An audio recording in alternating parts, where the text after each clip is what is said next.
Mhm.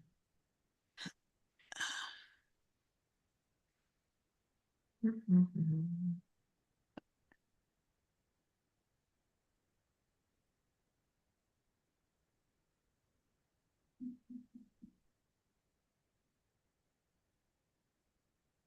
Okay, I think we're ready. Ready? Okay. Mm-hmm. All right. So I want to welcome all candidates seeking the position of Orleans Parish Sheriff. All candidates were invited to participate in tonight's forum. Welcome everyone to the Voters East of the Industrial Canal Public Candidates Forum for Orleans Parish Sheriff. A group of concerned voters believe that their voices were not being heard. They also believe that their issues, concerns, and questions were not being addressed within the many PACs hosted forums and debates.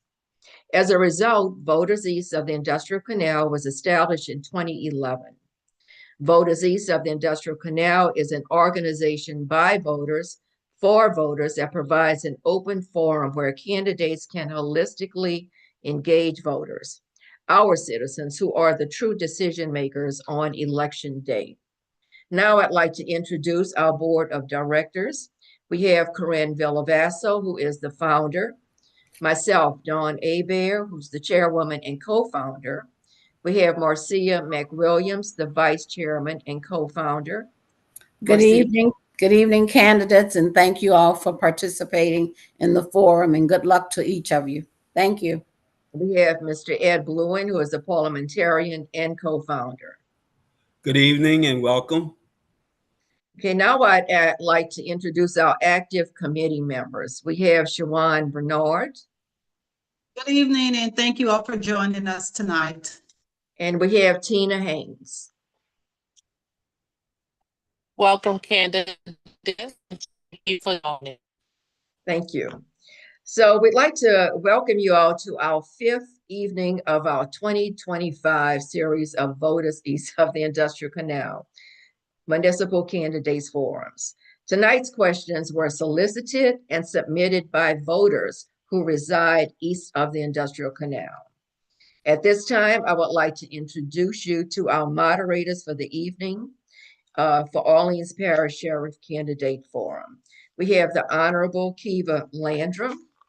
Good evening. I'm Kiva Landrum, born and raised in New Orleans and currently in New Orleans East as well, former judge of Criminal District Court and currently the General Counsel at the Housing Authority of New Orleans.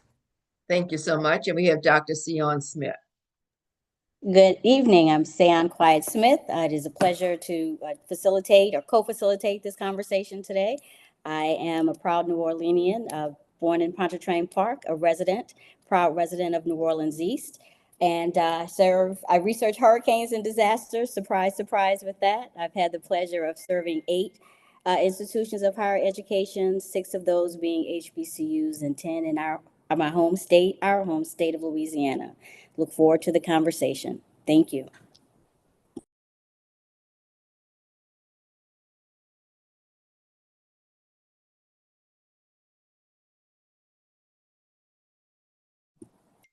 All right, everyone. Well, we will get started. I will remind you of one thing that our chairperson mentioned earlier, that this is not a debate. This is a forum designed for you, our candidates this afternoon, to speak solely to your own platforms, your vision, your qualifications, and your record. Your responses should focus on what you plan to do, what you have done, and how you intend to lead, not on your opponent's record, abilities, nor their actions. The Orleans Parish Sheriff is responsible for operating the parish jail, maintaining custody of individuals awaiting trial or serving sentences, providing courtroom security, executing court orders, and managing transportation of detainees. And through its civil division, it is responsible for executing court orders, processing evictions, serving legal documents, and managing foreclosures. Now, we will get started this afternoon with introductions of you, our candidates for Orleans Parish Sheriff, and we will begin in alphabetical order. Candidates, you will have 2 minutes for your introductions. In your introductions, after I call you by name, you will restate your full name, your profession, the number of years in your profession, and the position you are seeking. Also, in your introduction, respond to the following. Given the responsibilities of sheriff, discuss your strengths, your weaknesses, and your skill sets that uniquely qualify you to effectively serve as the next Orleans Parish Sheriff. Again, you will have 2 minutes to provide your introduction. Okay. We will begin with candidate Susan Hudson. Okay, good evening. Can you hear me okay? Yes, we can hear you. All right. Thank you again for putting this on. I remember meeting with y'all in 2021 as well, and that was a good conversation. I'm Orleans Parish Sheriff Susan Hudson. I've been the sheriff for the last 3¼ years. Won election in December 11th, 2021, and took office on May 2nd, 2022. As the sheriff, why do I think I'm uniquely qualified to be the sheriff? Because there really are only 3 people right now who are living who actually know what it's like to run the sheriff's office. Me, former Sheriff Gussman, and former Sheriff Fody. It is like running a small city. We not only do the things that you talked about related to our biggest job, which is running the jail. We also, of course, provide security and process service at both civil and criminal court. We also provide victim services. So all applications for reparations for victims have to go through a sheriff's office in the state of Louisiana. So even if you go to the NOPD or district attorney or someone, the applications have to go through our office as well. So we service about between 900 and 1,000 victims per year. And so in addition to that, to run all of those things, we also run a mini power plant. We also run a water treatment service. We also have mechanic shop and maintenance shop and all those things that keep a little city running. We have to do that as well. So it's a large operation. I've already come in and assessed all that. That was done in the first year in 2022. We set out our plans, which I'm going to talk to you about as we move forward in this forum. I'm going to talk about what I found, what I've done, and what we're going to do in the future. So again, one of 3 people who know what it's like to be the sheriff. We've got the plan in place, and we look forward to talking to you about that. Thank you. Candidate Edwin Mark Shorty. Good morning. Yeah, but good afternoon, rather, and thank you for having me. Excuse the background. I'm at a meet and greet, so I stepped away, but I really appreciate you taking the time to do this civic engagement. My name is Edwin Shorty, and I have served as the constable on the West Bank since 2012. I'm also a practicing attorney. I've been licensed to practice in the state of Louisiana since 2003. I've practiced primarily bankruptcy and personal injury. I did work in the jail and the sheriff's office in undergrad. While I was a student at Southern University at New Orleans, I worked in a special program that Sheriff Fody had for college students. And I did that all the way through undergrad until I left to go to law school at Southern University Law School. What do I think makes me qualified to be sheriff? Well, my job as constable is basically a function of the sheriff's office. We have the same responsibilities just out of the city court. We handle subpoenas, we handle evictions, we handle service of process, all on the West Bank of the city of New Orleans. And that is something that we do effectively and we do quickly. This job requires an effective manager. As a bankruptcy attorney, I have helped individuals and corporations rework their finances. And I think I'm uniquely qualified to be able to look at the finances of the sheriff's office and work those finances to make sure that the citizens of the city of New Orleans are getting the best bang for their buck. It is about the fiduciary responsibility that we have to our citizens, not to overtax them, but to make sure that every dollar we have is utilized to the best of our ability. Look, there's a civil component, but then there's the criminal component. And that's making sure that we follow best practices relative to corrections and not just say that anything that we can't do is because of the consent decree.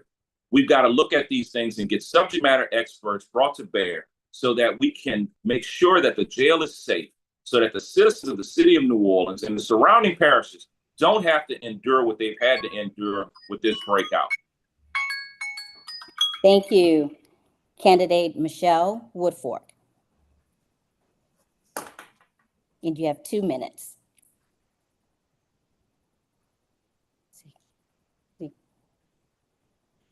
Uh-oh, candidate Woodfork, there you Sorry, go. I was on, Okay. I was on mute. Good afternoon. My name is Michelle Woodfork, and I am a native New Orleanian. I was raised in New Orleans East. I've been living in New Orleans East since 1977. I graduated from St. Mary's Academy. I also am a graduate of Southern University at New Orleans with a bachelor's degree in criminal justice and a minor in political science. I'm also a graduate, a second-time graduate of Southern University at New Orleans with a master's in criminal justice with a concentration in law enforcement. I have been a law enforcement officer for 35 years in this city. I started my law enforcement career at the Orleans Parish Sheriff's Office, where I was a courtroom deputy, where I spent my time transporting inmates to and from courts. It was female inmates at that time. And when I wasn't assigned to court, I would also go over to actual jail on the tiers and work the tiers and service those detainees, female detainees that were being held at the facility. I also served subpoenas and bench warrants with the subpoena and capious unit in my overtime capacity. I joined the New Orleans Police Department in 1991, and I matriculated through the department. I went from the rank of patrolman to detective to sergeant to lieutenant to captain. And in December of 2022, I had the honor of becoming the interim superintendent of the New Orleans Police Department. And under my leadership, we brought crime down 25%, and that's violent crime down 25%. We brought carjackings down 45%. We made a dent in recruitment. It was a 300% increase in recruitment when we hired 105 new police officers and 104 civilian employees. And that's the kind of leadership that the Orleans Parish Sheriff's Office needs. It needs a law enforcement professional who actually handled. Thank you, candidate Woodfork. We will continue to move forward with the questions. Thank you all for your introductions, and I will turn the virtual mic over to my co-moderator, Kiva Landrum. Thank you, Sayan, and good evening, candidates. So we're now getting into directly into the questions part of this forum. And so we're going to begin with the discussion on post-certification. Before we move to the question, it's important to understand the significance of post-certification peace officer standards and training. This is the professional standard for law enforcement officers in Louisiana and across the country. Post-certification ensures that officers have completed the required basic academy training, demonstrated firearms proficiency, and received instruction in constitutional policing, use of force, and public safety practices. Deputies who carry firearms, manage custody operations, or enforce court orders are required to be certified in the state of Louisiana to maintain professionalism and public trust. Now to the candidates.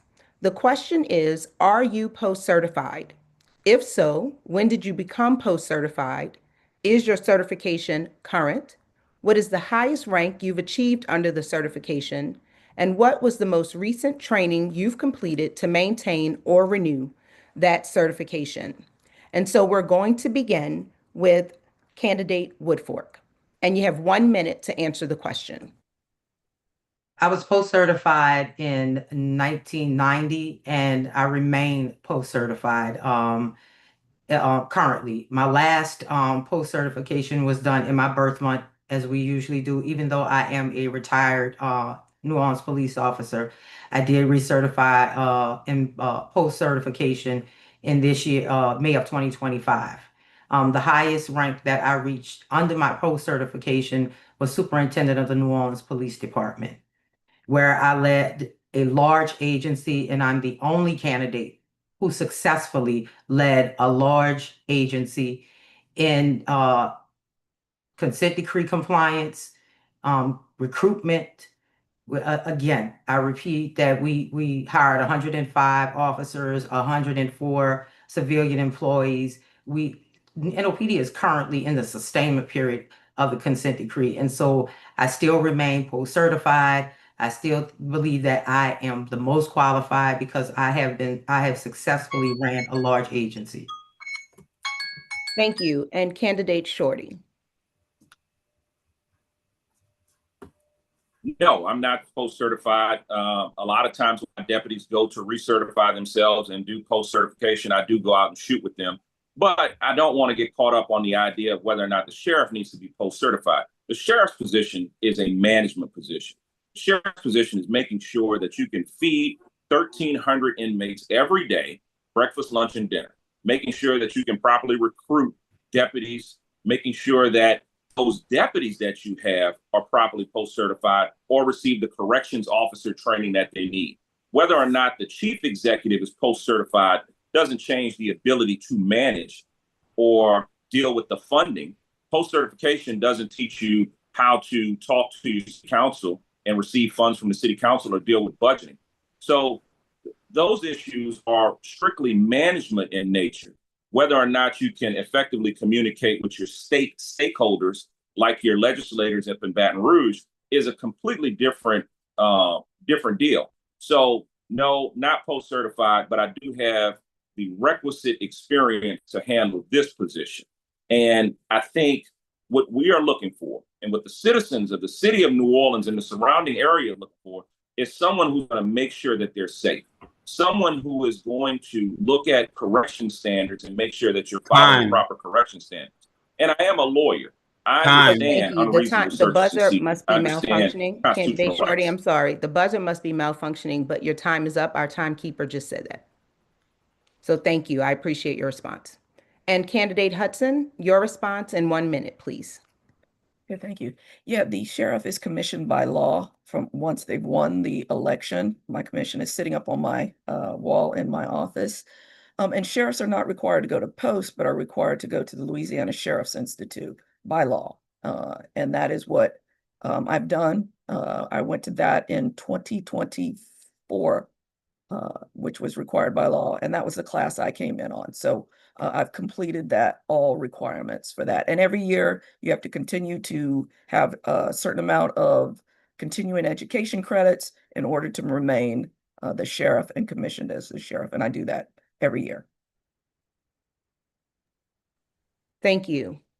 And so the next question is, what is your understanding of the civil division's role, and what experience or qualifications do you have that will ensure these responsibilities are carried out fairly? And again, 1 minute to respond, and we will start with candidate Shorty. That's what I do. That's what I currently do. The civil aspect of the sheriff's office is basically what we do at the constable's office. You're making sure that when lawsuits are served and motions are served, your deputies are going out timely and serving those in the community. You're making sure that evictions are done timely. The added component that you've got in the sheriff's office is being able to properly do foreclosures, because doing a foreclosure is one of the main aspects of what the sheriff's office civil division is doing. As a bankruptcy attorney, I'm intimately familiar with how that process works. I talk to all of the bank's attorneys often, and I understand what they are looking for and how the process works and what you need to do to be able to effectively do it quickly so that your realtors, your bankers, all of that process moves along as quickly as possible. Now, from the standpoint of what we do every day, the real difference from the constable's office to the sheriff's office is the value of the properties from an eviction. How much rental income or rent is charged per month determines whether or not we do it, but we do the exact same thing. Thank you. And now, candidate Woodfork, your response, please. Just like in criminal court, the sheriff has a responsibility to make sure that the civil district court is secured. And that means provide courtroom security for each of the judges and each of those sections, and also make sure that foreclosures are handled, make sure that subpoenas are served, that the same functions as basically in the criminal district court. But it's also the sheriff's responsibility to make sure those auctions are taking place every week with different buildings, parcels, and also vehicles that are being auctioned off through the sheriff's department. So the civil division, although it may seem a little bit more administrative, there is still a definite law enforcement component to it as far as security is concerned. And as your next sheriff, that is what my main goal is public safety, because people have to do business inside of both criminal district court and civil district court. And so proper security needs to be. Thank you. And Candidate Hudson, your response, please. Yeah, as was alluded to in the introduction, we serve process, manage foreclosures, sales. We secure the courtrooms. And one of the most important things that we do is serve temporary restraining orders, which we serve hundreds of those every year to keep people safe. One of the things that we note is that they are the responsibilities of civil and criminal are pretty similar, and we do not have enough deputies for either court. So what we've done is basically make courts one big operation for when it comes to deputies, so that they can work any function. You could serve process, you could serve capias, but they also have to come and help us secure the jail. They are fully post certified.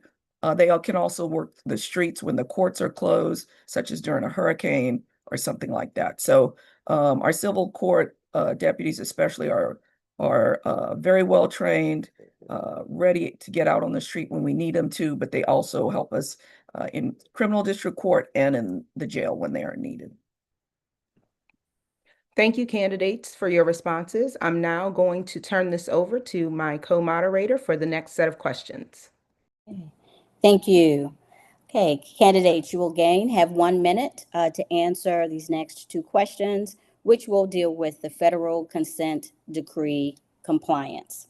First question, briefly describe the federal consent decree currently governing the Orleans Parish Jail. Then outline what specific progress you would make under your administration to meet its mandates. And we will begin with candidate Woodfork. And again, you have 1 minute. The federal consent decree is or judgment is a understanding between the Department of Justice, federal monitors, and of course a federal judge or federal court. It is an agreement that the agency will will work with the Department of Justice and also the federal monitors to put reforms in place at the agency so it can be constitutionally sound.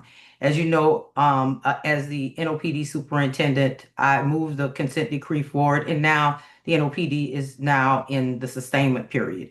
And that's what needs to be done in the Sheriff's Department. It needs to be moved forward. And in order to do that, you have to have a strong compliance bureau filled with attorneys, auditors, and policy writers to ensure that the reforms that are being put up in place are constitutional and they are actually sustainable. So that is my understanding of the consent decree. And like I said, as the NOPD superintendent, we did move the consent decree along. When I first began as superintendent, we were at 66%, and we moved it at least to 78% while I was there.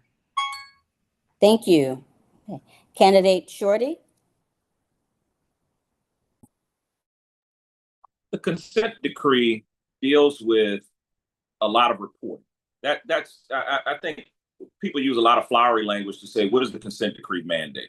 The consent decree mandates that if you use a certain amount of force on an inmate, that you report it. You justify the force. The consent decree mandates certain things be addressed relative to mental health care and the health of the inmates. But it is a way that the federal government set up to do oversight. And I think it's about time that we look at how do we exit out of this, because it's costing the taxpayers and the citizens of the city of New Orleans a long time that we should have moved away from the consent decree. These things are things that we have to set up those benchmarks so that we're reporting to the federal government saying, these are the things that we can do and we've done effectively to get out of this. What do I think I can do better? I can make sure that we bring in subject matter experts from mental health facilities, from our medical facilities. We've got some of the best medical facilities in the country right here, and make sure that law enforcement and our people who currently are people who work for me who handle this type of thing and reporting.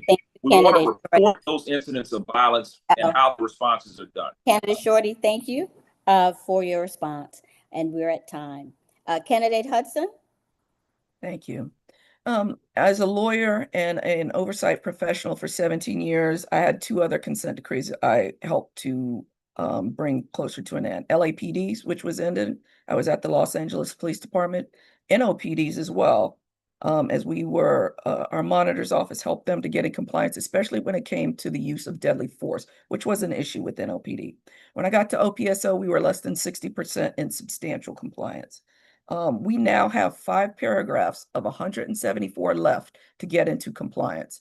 And so we will have everything in some form of compliance before the end of this year. And our monitors will be here next week. And we believe that we're going to achieve that. But what we know is that the healthcare contract is run by the city of New Orleans, and they control medical and mental health. So the subject matter experts are chosen by the city to run that part of the contract, that part of the consent judgment, and that is part of how we have to get in compliance.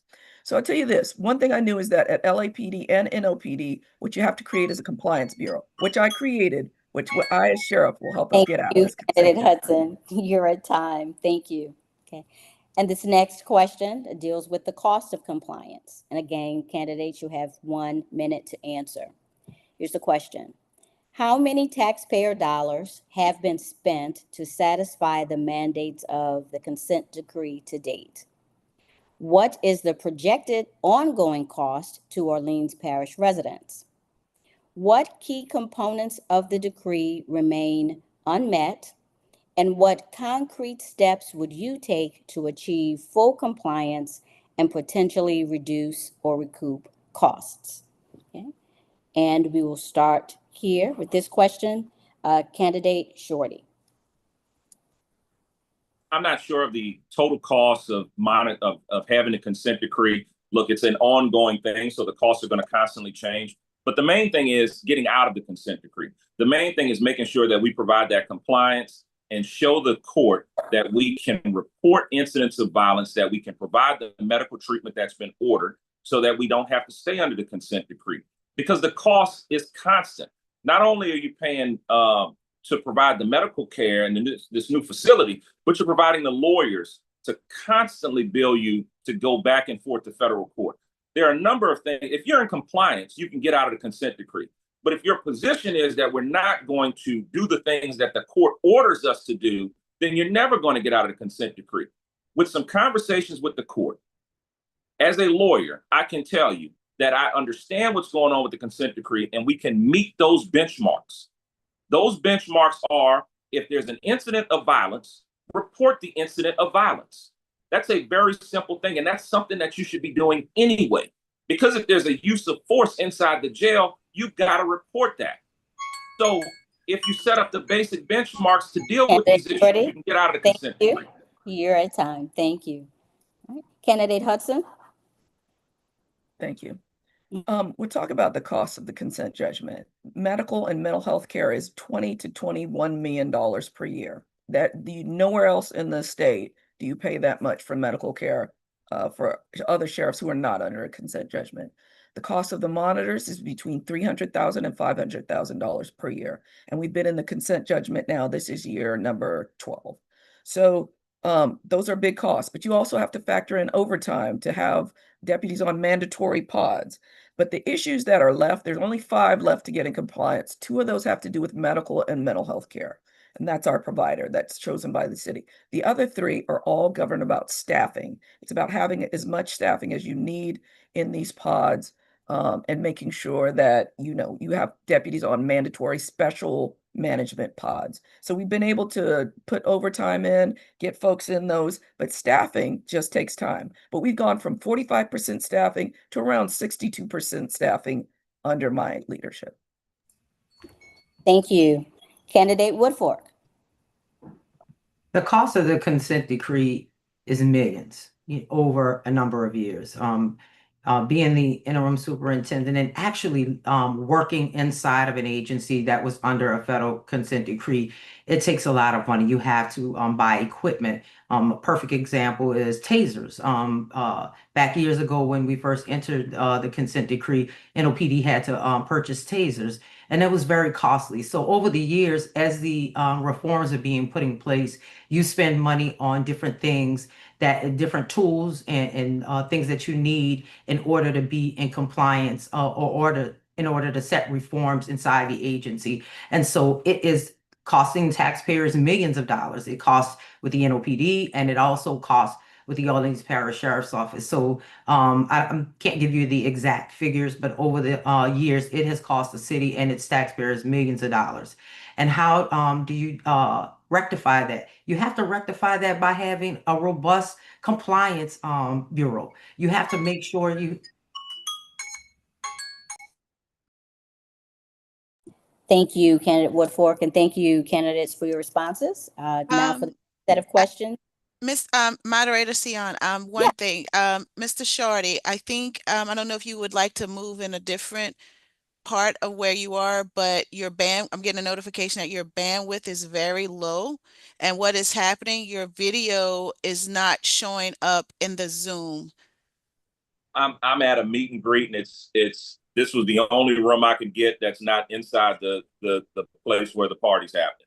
Okay, understood. Okay, I well, apologize. The meet and greet was scheduled some time ago. but just to confirm, so we don't want no one in the audience to say that that you're not on camera, but we can see you here in the Zoom, but you cannot be seen on the YouTube live. So, Okay. okay. Sorry All about right. the interruption. No worries. problem. Thank you. So we'll continue with the questioning. Our next topic is going to be on mental health care in jail. With the growing mental health needs across the city, what is your position on expanding mental health capacity within the jail? How would you improve the standard of care for mentally ill detainees, especially those awaiting court proceedings? Again, you have 1 minute to answer the question, and we will begin with candidate Woodfork. Of course, the mental health piece of the Orleans Parish Sheriff's Office is mandated by the federal consent decree. That's why the Phase 3 building is being built. It's mandated by the federal court. And since that facility has to be built, it is supposed to house only 89 people, and also it's supposed to house those people not just with mental illness, but also their physical illness in that particular unit. And so I think that it is the sheriff's duty to make sure that you have a very strong mental health core of people who work there. The mental health staff has to be stellar in order to get those that are being detained there the mental health that they really, really need. So I think it's very important, not only for consent decree compliance, but just because that we need to service those who are suffering from mental illness. And so it would be my job to make sure that we have the best of the best as far as it goes. And it also, there needs to be training, crisis intervention training for those who are handling or dealing with those who are suffering from mental illness inside the facility. And that's where you have to put training in for your deputies. Thank you. And candidate Hudson, your response. Thank you. I did oppose the Phase 3 because we don't need a mental health jail. We need a mental health hospital in the city. And as sheriff, when I move forward, I will continue to advocate for a real mental health hospital with enough beds to deal with folks, to keep them from having to get into the jail in the first place. When I got into office, we had 900 people in our custody. At one point, we went up to 1,600 people, making us the largest provider of mental health in the state, larger than the state's mental health hospital. Jail is not a therapeutic place. And no matter who you have doing the care, and we had Tulane when I first got here, Tulane psychiatry, and now we have LSU psychiatry as a part of the medical and mental health contract through the city. But jail is not a therapeutic place. It just isn't. So we still need to do that as a city, have a mental health hospital. But while I have them here, we're going to get them stabilized on their medication, and through our reentry, which we did not have a robust reentry program, and we do now. So by the time people get into our custody, we are working on their reentry as where they're going. How are you going to get your medication when you leave? Because we're going to get you stabilized. Thank you for your response. Candidate Shorty, your response. I think what we've got to do is work with the facilities that we have in this city to make sure that individuals who are incarcerated get the best health care possible, so that we're not locking up individuals who just have had a mental an issue with not taking medicine or something like that. So from the standpoint of the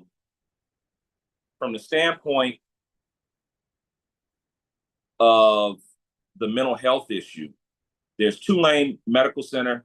There are a number of medical facilities in town that I think we can also bring on board to make sure that we can treat these individuals.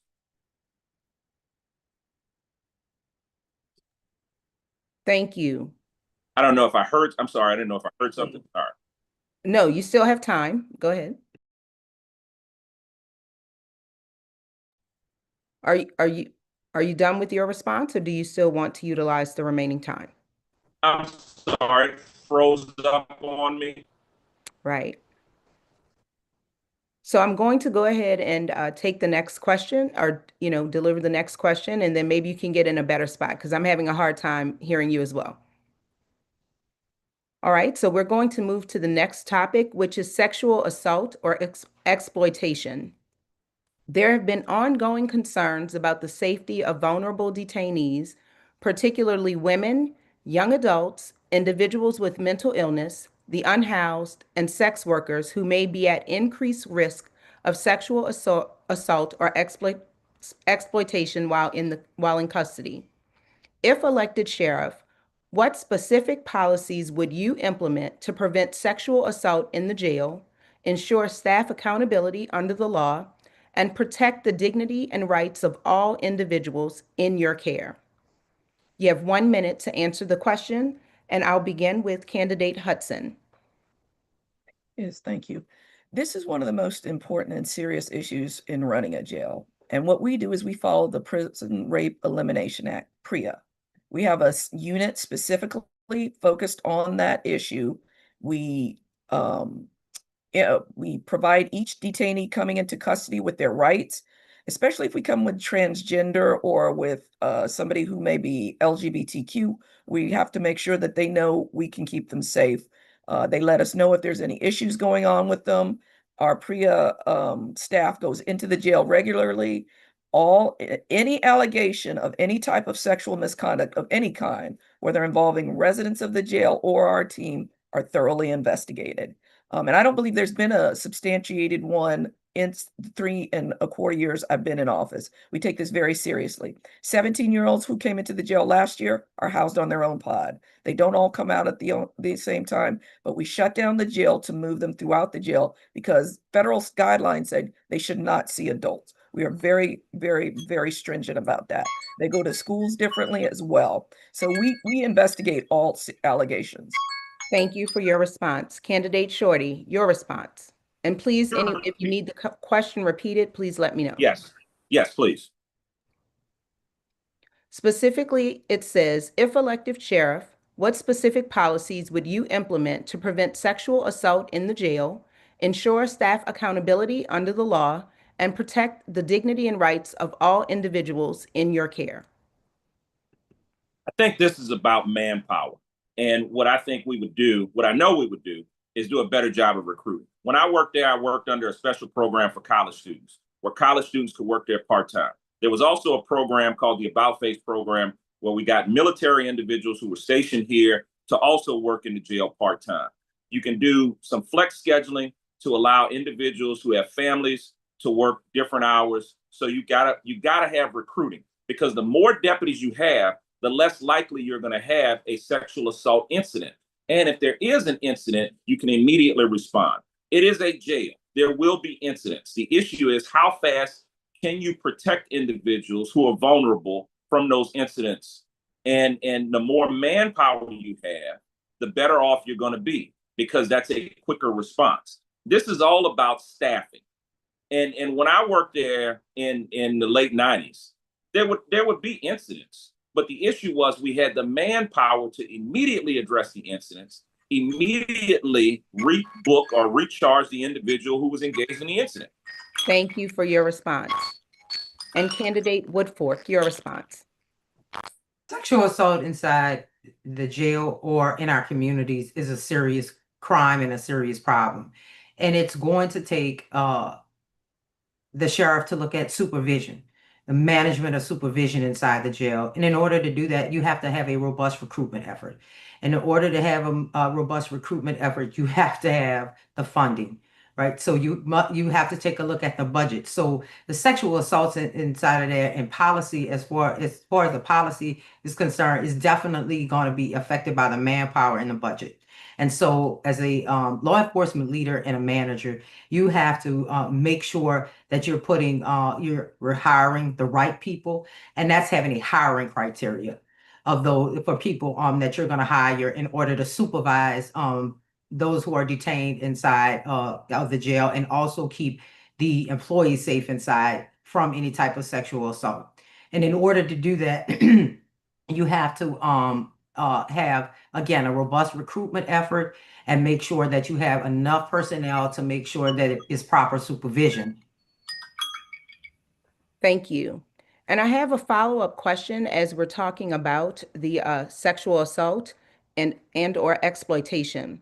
And specifically, what trauma-informed services or supports would you make available to victims of sexual abuse while in custody? And so I'll start with candidate Shorty. Your response, please. Well, I think we're going to use the psychiatrists and the psychologists in the local area.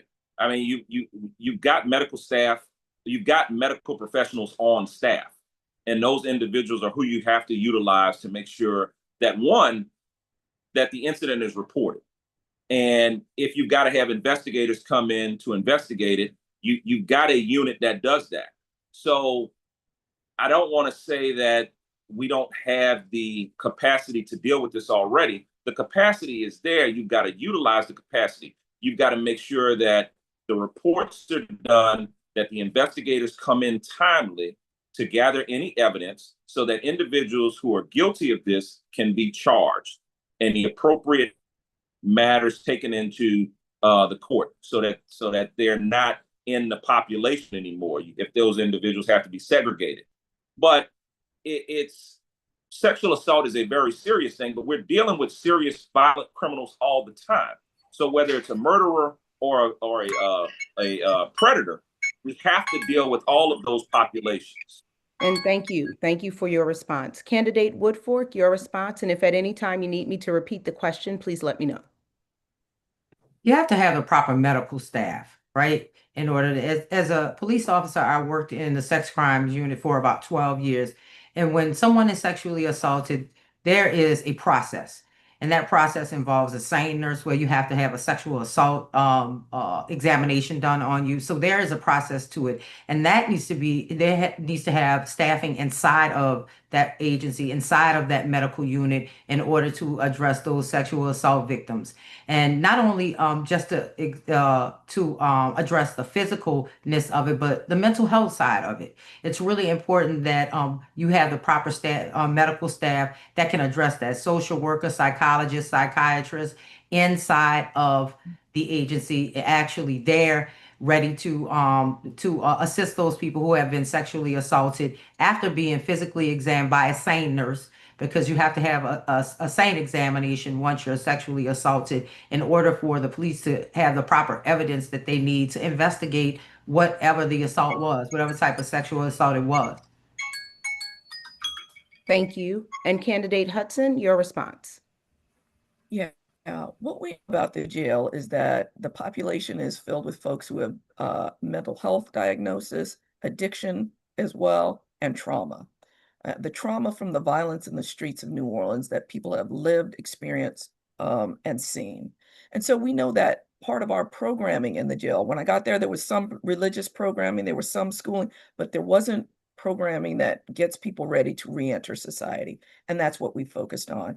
And we prioritize those who've been in the system before and who have dealt with the trauma of what gets you into custody, And we have both men and women who've been formerly incarcerated dealing with trauma-informed classes for those in our custody, letting them know what's going on. Almost all women who are in our custody has had some type of sexual assault as a child. So what we do is therapy for them, groups for them, programming for them to deal with that. The actual investigations are stellar. We have our PREA program. It is monitored closely by the federal court and our monitors. So the investigations aren't the issue. It's what we do for folks to help them get better. Thank you. And candidates, at this time, I'm going to hand it over to my co-moderator. Thank you. To our viewing audience, please know that the poll is now live and open. It will close after this forum ends. However, viewers, you can now rate the candidate's performance using the link that has just been placed in the chat. The poll results, if you are interested, will be shared at the end of the forum and posted on Voters East of the Industrial Canal social media platforms. So the poll is now live and open, and the link is in the chat. Thank you. Now we have another question that's related to pretrial detainees. And again, candidates, you will have 1 minute to respond to this question. The question is, what is your plan to ensure that individuals detained pretrial, not yet convicted, under the custody of the sheriff's office are informed of and able to exercise their right to vote in upcoming elections? And I will start with candidate Shorty.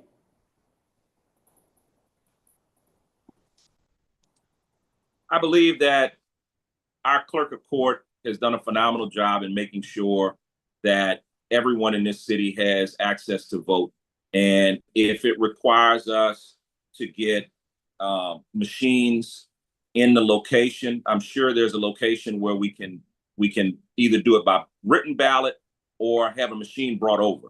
Not a terribly complicated thing. I would have to ask the registrar of voters and the clerk how we would best set this up. And like I said, if you're going to do it through absentee voting, and I'm saying absentee voting because that would be the term that you would use, not that they're absentee, but there's an absentee voting process that would probably work better for this. Or would they bring in a machine? I don't know what is the most convenient for the registrar of voters or the clerk's office to do, but whatever one works and is safe for those individuals who monitor the vote and carry out the election, that's the way we would do that. Thank you. Candidate Hudson. Yeah, thank you. I remember this question when I was running the first time in 2021, because it was a priority for me to make sure that people who have not been convicted can still exercise their rights. And what we've done is partner with our community to make sure it happens. So we have voter registration drives within the jail. We get people registered to vote.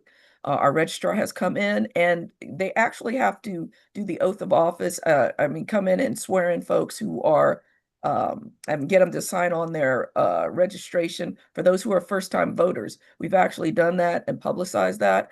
It's important that we do this and we continue to do this, and we will work with our community to do that moving forward. They come in before every election, make sure people are registered to vote. I think the largest number we've been able to do in the past of those who are actually able to register to vote has been around 200. And we're going to continue to do that. Thank you. Candidate Woodfork.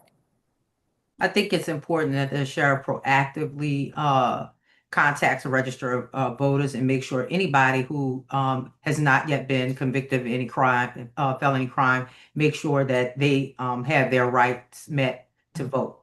And so I think how do you accomplish that is that you contact the register of voters, have them have someone come in, have a certain day set up much prior to any election that is getting ready to be held. So anybody that is being housed and that has not registered to vote, make sure you get them registered to vote, and also contact the clerk's office and see how those votes are going to be facilitated, how they're going to actually do it, whether it be by mail-in ballot, by absentee balloting, whether it be bringing a machine over to the jail. Just have that relationship with the clerk's office and see how to facilitate that to make sure you are not violating anybody's right by denying them the right to vote. Because People died for us to vote. It's important, and it's their right. If they haven't been convicted, it is definitely their right to vote. And I am about constitutionality.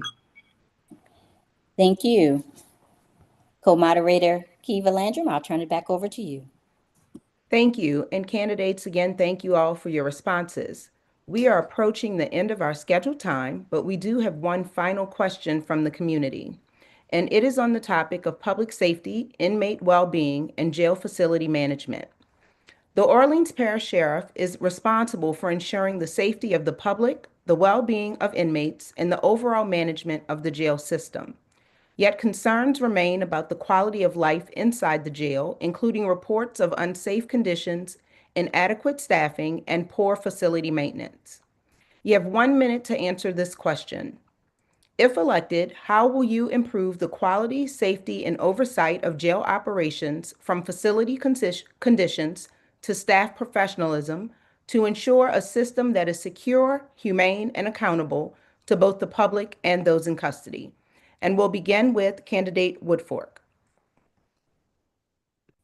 You know, I'm running for sheriff because I know that what happens inside the jail impacts safety on our streets.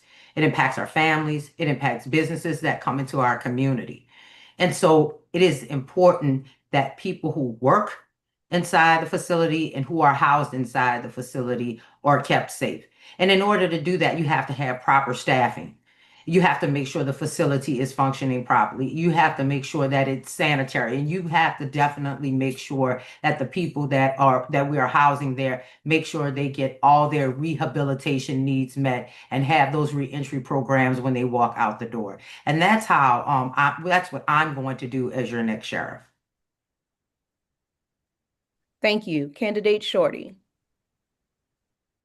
Could you repeat that one, please?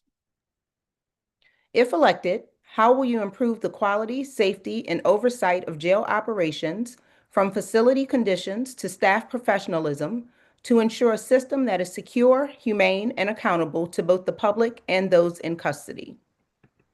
This is all about recruitment. This is all about making sure that your workforce feels valued and that they feel safe. And when you've got a workforce that feels that you're going to prioritize the needs of their families and the needs of their community, then you'll be able to recruit. And everyone is safer for that. Because individuals who come to work at the facility want to make sure that you're going to take care of them, that you're going to pay them a decent wage, that you're going to make sure that they're safe when they're inside the facility. And that all makes it safer for the inmates who are in custody. And that's priority number one. Making sure that you recruit and have enough staff to be able to watch every person that's incarcerated. And that makes it safe for the staff and for the inmates. So everything revolves around recruitment, recruitment, recruitment. And everything that you can do to recruit, whether that be through flex scheduling, to make sure that folks who may have wanted to work for you, who say, I can't work a 12-hour shift, can work, or individuals who are outside the system, bringing them inside the system. Your time is up. Thank you.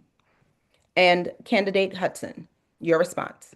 Thank you. When I ran for sheriff, I said I would do 3 things. Number 1, take care of our deputies, and I've done that with 2 raises, training. We are mostly women in the jail and mostly men in custody. We've had to teach them tactics and training to help keep them safe. Get them the equipment they needed. They didn't have radios on the pod, so we're taking care of our deputies. Number 2, I said we do something about those in our custody. So we now have reentry programming from the time they get in to the time they leave. We now have tablets for education and job training, and you can even get a TWIC card in the jail. So we are doing what we said we do for those in our custody to help them get out and go do something better. And the medical and mental health has improved. Third, I said we'd be a better run agency and that we will have more data. And we're getting rid of our 1980 system so we can have data to share with the community. Our new jail management system will be here in September with real-time data for our community and helps me to make data-driven decisions. So this, as your sheriff, I'm keeping my promises, and that's why I'll be the next sheriff as well. Thank you for your responses. I'm now going to turn it over to Dawn, the chairperson. Right, thank you so much. This concludes the questions. I want to thank all of you for participating. And I want to definitely thank our moderators, Honorable Kiva Landrum and Dr. Sion Smith. Also, I want to thank the viewers that are viewing what we are doing tonight. So now I want to introduce Siobhan Bernard for announcements on the poll results and on key dates for the upcoming forums and election. Siobhan? Thank you, Dawn, and thank you to all of the candidates who took time to join us today. And to our viewers, we just want to share some additional information with you about this very important election. In particular, Election Day is October the 11th. You can go in person and vote on Election Day, or you can participate in early voting. Early voting takes place September 27th through October 4th. And yes, there's a third way for you to vote. And some of the candidates mentioned that today you can vote through absenteeism. So absentee voting, you have up until October the 7th to request your ballot and to return your ballot by October 10th. So there are 3 ways for us to engage in this process of same-day voting of October 11th, absentee up until October 10th. You can request your ballot and submit it by October 10th, or you can vote in early voting, which takes place from September 27th through October 4th.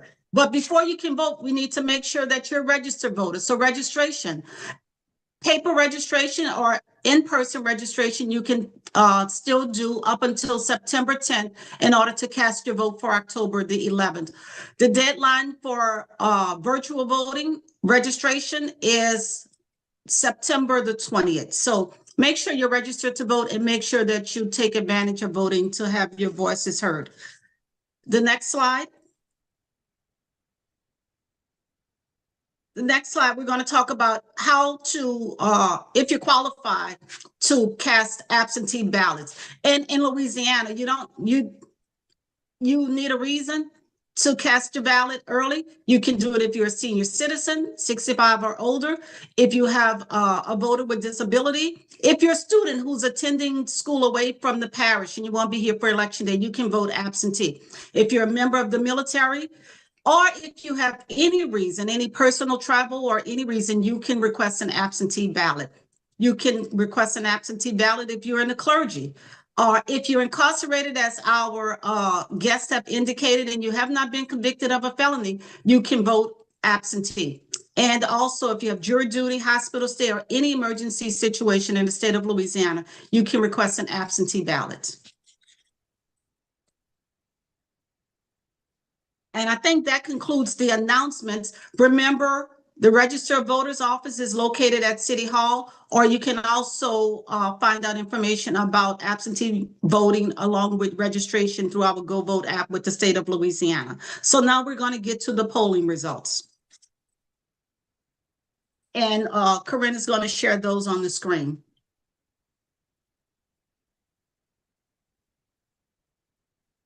And as a reminder to our viewers and to our candidates who are running, these polling results are not scientific. These polling results are based upon the viewers who were in the YouTube channel and who also chose to respond.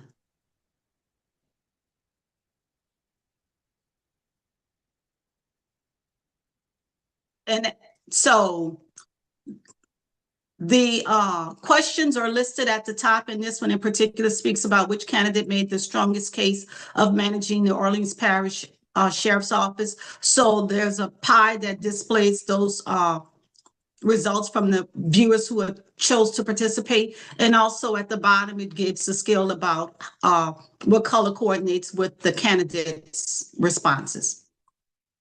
And sometimes the data is displayed in the bar graph. In this particular graph, it talks about rating the candidates. So the viewers rated your performance candidates, and they scored you from 0 to 5. And the colors coordinate what your scores are from a 0 to a 5. And they also did your overall performance. So if you're interested in viewing that information, just know it's displayed on our YouTube channel. And also we will display all of our forms graphs so that you can have an opportunity to look at what the public says from viewing this and participating in this feedback. So that concludes the data. Again, we thank you for joining. We thank the viewers for watching, and we look forward to seeing you candidates out in the public to help us make an informed decision about the election of a sheriff for the city of New Orleans. Thank you. And we can announce that the assessor's website, the assessor's website, my God, I could tell what I be doing. The assessor's candidates will be joining us shortly. And if those on YouTube that would like to remain can remain to listen to the assessor candidates. Thank you, candidates. Have a good night.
Okay, we have some candidates here.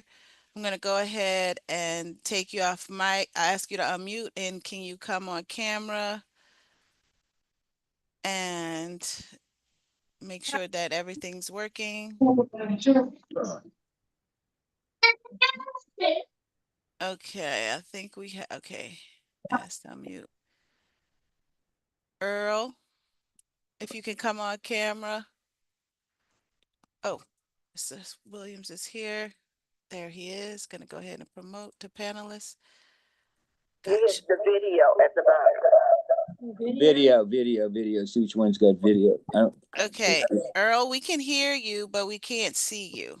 Okay, that's probably the best view of an 80-year-old person. Oh, okay. Okay, I'm gonna try and come on the video if I can. Is one of these video? No. Here. Okay. The host has asked you to start your video. Okay. Here it is. It's on. Okay, Mr. Errol Williams, we're gonna ask you to promote to panelists. Mark yes, so we can move you over. It's Earl Schmidt, not Williams. No, I was talking to Mr. Williams, not. Oh, I'm sorry. Okay, yes, Errol's his name, not Earl. He's a good man. Mr. Williams, when I asked to promote you to panelists, you just please accept.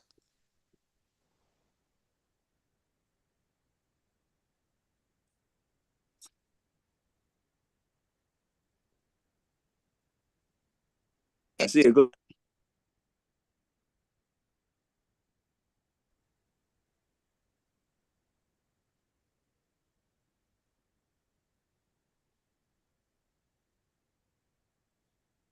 A vase in it, a black vase.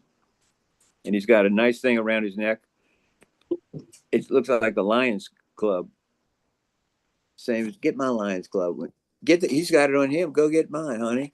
Go Mr. Earl, we're gonna go ahead and put you on mute until we're ready for the forum. Okay. Yeah, thank you.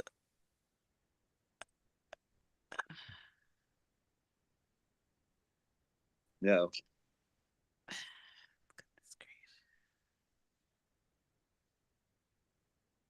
There we go. Okay.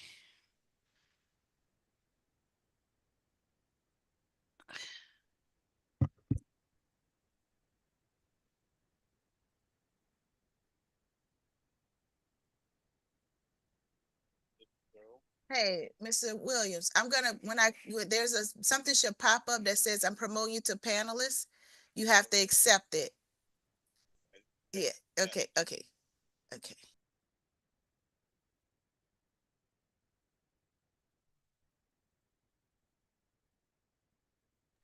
All righty, we're gonna go ahead and, Madam Chair, we're gonna go ahead and get started. Okay, thank you so much, and thank everyone for attending the forum. The rules of tonight's forum were previously submitted to each candidate and is being applied throughout the evening. The rules are as follows. No candidate to candidate debate allowed. Maintain civil decorum at all times. Personal attacks and disruptions will result in being muted. Stay indoors in a quiet space. No driving outdoors or public venues. Silence all phones and stay on mute until called. No side conversations or phone use during the forum. Only moderators may direct questions to candidates. You must be recognized by the moderator to speak. We will have 2 minutes for introductions, 1 minute per response. You'll hear a chime when the time is up. No rebuttals permitted. All right. So now I would like to welcome all the candidates seeking the position of Orleans Parish Assessor. All candidates were invited to participate in tonight's forum. Welcome everyone to the Voters East of the Industrial Canal Public Forum for Orleans Parish Assessor. A group of concerned voters believe that their voices were not being heard. They also believe that their issues, concerns, and questions were not being addressed within the many PACs hosted forums and debates. As a result, Voters East of the Industrial Canal was established in 2011. Voters East of the Industrial Canal is an organization by voters and for voters that provides an open forum where candidates can holistically engage voters, our citizens who are the true decision makers on election day. I'd like to introduce our board of directors. We have Corinne Villavasso, who is the founder. Hello. Myself, Dawn Hebert, chairwoman and co-founder. We have Marcia McWilliams, our vice chairman and co-founder. Good afternoon, good evening rather, candidates. Thank you all for participating in the forum. And we have Ed Bluen, our parliamentarian co-founder. Hello and welcome. Thank you so much. Then I'd like to introduce our active committee members. We have Shawan Bernard. Good evening, candidates, and thank you for joining us tonight. And Tina Haynes. Good evening, candidates, and thank you for joining us tonight. Welcome. Welcome to the 5th evening of our 2025 series of Voters East of the Industrial Canal Municipal Candidates Forum. Tonight's questions were solicited and submitted by voters who reside east of the Industrial Canal. At this time, I would like to introduce our moderators for the evening for the position of Orleans Parish Assessor. We have the Honorable Kiva Landrum. Good evening. I'm Kiva Landrum, former judge and currently the General Counsel of the Housing Authority of New Orleans. It's my pleasure to moderate this evening. We have Dr. Sion Smith. Good evening. It is a pleasure to join and help co-facilitate this conversation. I'm Sion Smith, born in Pontchartrain Park, a proud resident now of in New Orleans East, and I'm again honored to facilitate this conversation. Now I'm going to turn it over to our moderator, Kiva Landrum. Good evening, candidates. And just to repeat what Ms. Hebert told you, number one, let's remember this is not a debate. I'm also going to ask that when it is not your turn to speak or to respond to the question, that you please keep yourself on mute. This forum is designed for candidates to speak solely on their own platform, vision, qualifications, and record. Responses should focus on what you plan to do, what you have done, and how you intend to lead, not on your opponent's records, abilities, or actions. Let's get started. We are going to begin this evening with an introduction of the candidates for Orleans Parish Assessor in alphabetical order. You will have 2 minutes for your introduction. As I call your name, please provide us with your full name, your profession, the number of years in your profession, and the position you're seeking. Given the responsibilities of the assessor, how do you assess your strengths, weaknesses, and skill sets, and how do you believe they will uniquely qualify you to effectively serve as the next Orleans Parish Assessor? And so we will begin with Mr. Corey Gerard Dowden. Candidate Dowden?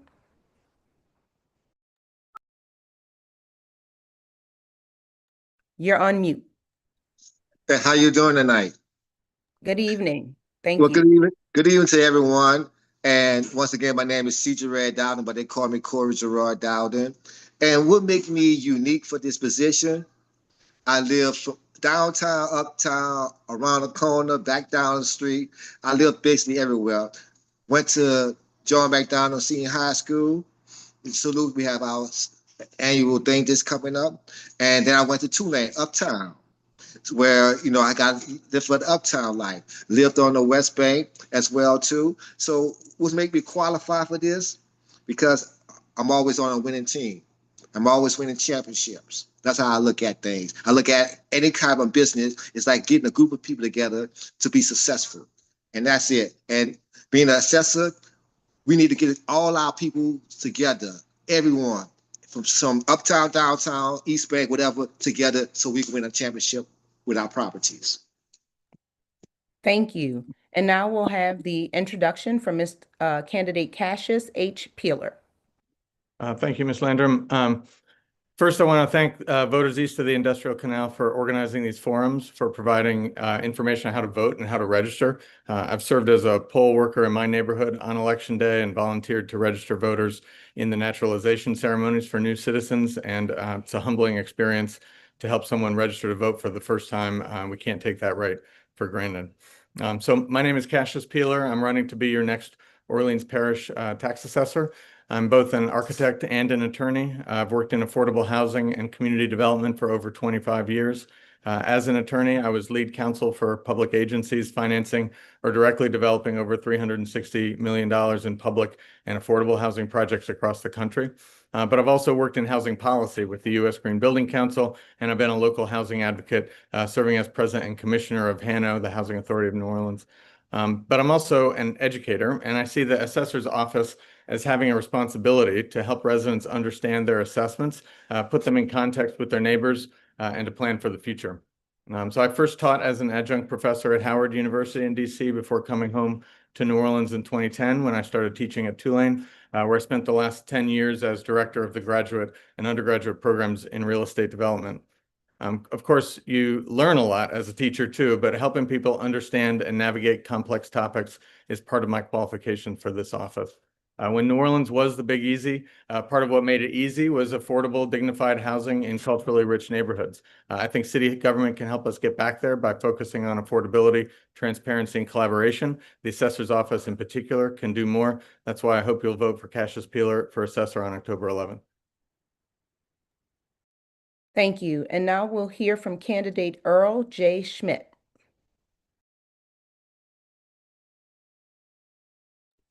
You're on mute, Mr. Schmidt. Mr. Schmidt, you have to unmute your microphone.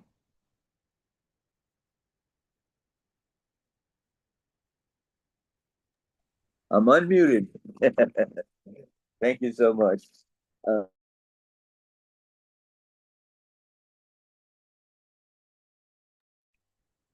So I think your connection, you must be frozen. Mr. Schmidt, can you hear us?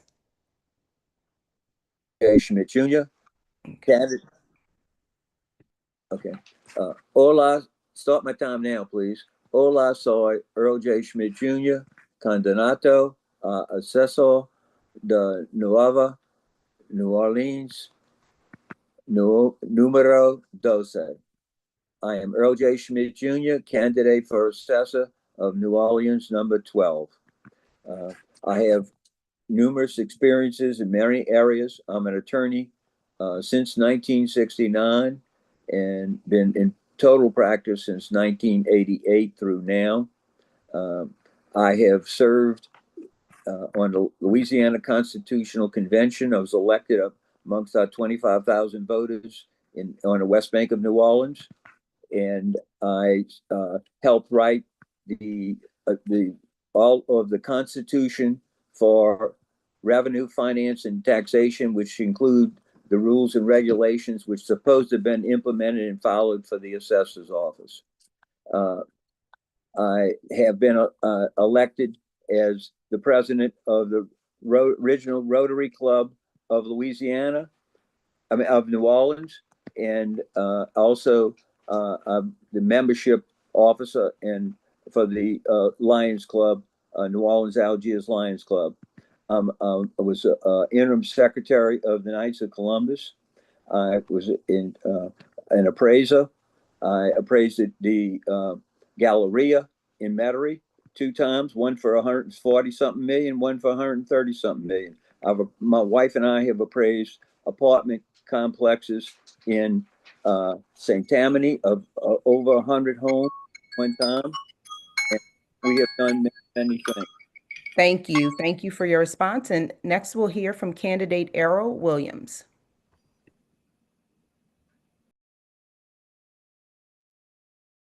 Good evening. I'd like to say thank you to the voters of East New Orleans, east of the Industrial Canal for putting on this forum.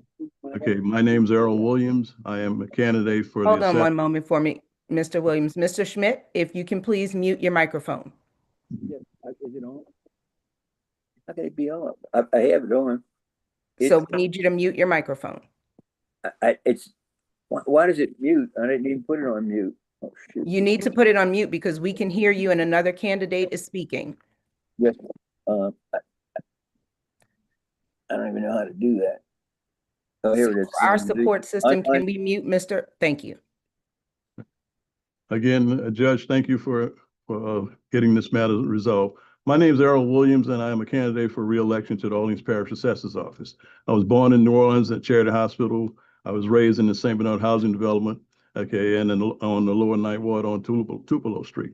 I graduated from Joseph S. Clark, Dillard University. I got an accounting degree. I got a master's in business administration from Tulane University. My entry into government began in 1975 when Moon Landrieu was mayor of the city of New Orleans. I came in as the external auditor, preparing the annual audit for the city of New Orleans for 3 years prior to joining the employment of the city of New Orleans. When Mayor Dutch Morial was elected mayor, I came in as the deputy director of the finance department. Okay, that was May 1 of 1978, and in December of that year, I became the director of finance for the city of New Orleans, where I served for 6 years. And then from that point on, I got promoted to what we call the chief administrative officer for the city of New Orleans, where I was responsible for managing all 14 department heads. Okay, and during that time period, I decided I was going to run for the assessor's office, and in 1984 or 85, I was elected assessor of the 3rd Municipal District, which was the 7th, 8th, and 9th wards of our city. I served there for 25 years. Okay, and then when the city decided they wanted to go to the single assessor, I ran for that office and was successful. And I've been the single assessor for Orleans Parish, at least the first one, okay, in Orleans Parish in its history for the last 15 years. My tenure reflects that I've made substantial changes to the assessor's office, made it more accessible to the public, okay, by extending the homestead exemptions. So where you are now permanent, before you had to file every year, you don't have to file anymore for age freeze assessments, or all that has been permanent because I was able to work with the legislature to make those things happen. Okay, my website is unmatchable by any assessor in the state of Louisiana. We provide more information than anybody else in the city to help people understand the process. I've trained the appraisal staff. Thank you. And candidates, thank you each for your introductions. At this time, I'm going to turn it over to my co-moderator so we can begin the questions.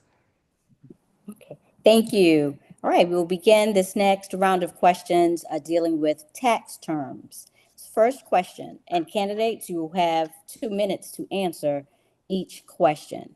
First question, for the benefit of voters who may not be familiar, please explain the difference between ad valorem taxes, millages, and special assessment fees.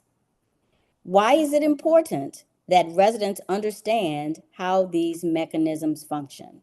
And candidates, if I need to repeat the question at any point, I will. We will begin with candidate Errol Williams. Okay, I need you to repeat that question again because I'm just writing down what some of the things you put down there. Assessments, millages, and special fees? Yes, for the benefit of voters who may not be familiar, please explain the difference between ad valorem taxes, millages, and special assessment fees. Okay, the ad valorem tax. Okay. And then state why it is important that residents understand how these function. When it comes to ad valorem taxes, it's an add-on tax. It's a tax on your real estate. Okay, and basically the job of the assessor's job is to determine the fair market value, and that's how it comes about. The millages are determined by the citizens of New Orleans who vote for the millage rates, and that rate, when you got an assessment and the rates, you come up with a tax bill. And that's generally how it works. But the special assessment fees are based upon those neighborhoods that decide that they want to put together some money for a special taxing district, and that's usually what the special assessment fees are. Okay, that's the only difference I know. Thank you, Candidate Williams. Candidate Schmidt.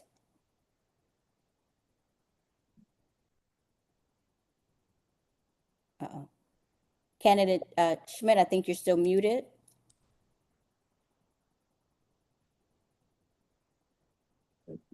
Yes, ma'am. There you go. We addressed Okay. this in the Constitutional Convention in 1973, and what we did has not been followed. There was supposed to be an automatic $75,000 homestead exemption without having to renew every year, and that it was not done. And Mr. Shahadi wanted to go to 150,000, and we told him to wait for 10 years, and it's way past 10 years past 1973. That would have been about 50 years ago and has never been increased. I understand that Mr. Williams worked to get this thing increased when they were suggested it be raised to 125,000. And I think that's a noble ambition that all of us should work for. The other thing on here is with reference to the ad valorem is from the Latin word ad is to, and valorem is value. It's to the value of the property. But New Orleans is valued at different amounts. The residential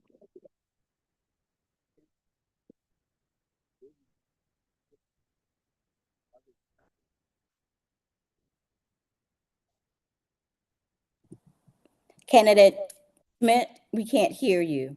Are you speaking into your?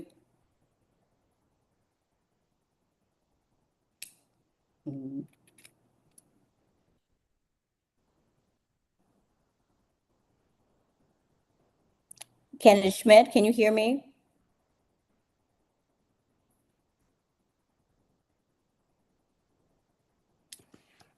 Let's move on to the next candidate, Moderator Smith. Okay. Candidate Peeler. Sure. Thank you, Ms. Smith. Sure.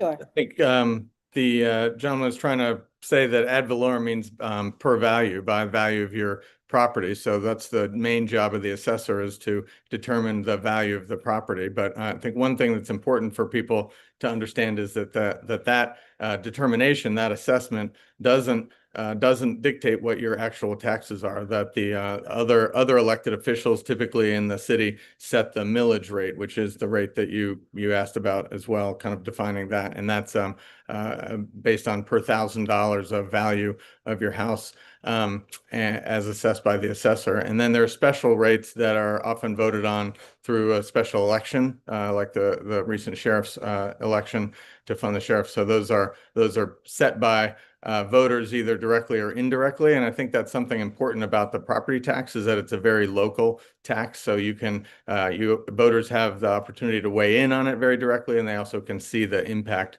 directly. Both of those are important. One of the things that's frustrating about the property tax for folks who pay it directly is that it's not connected to your income. So most other taxes you're paying have some relationship to your income. So your property value goes up, but your income goes down.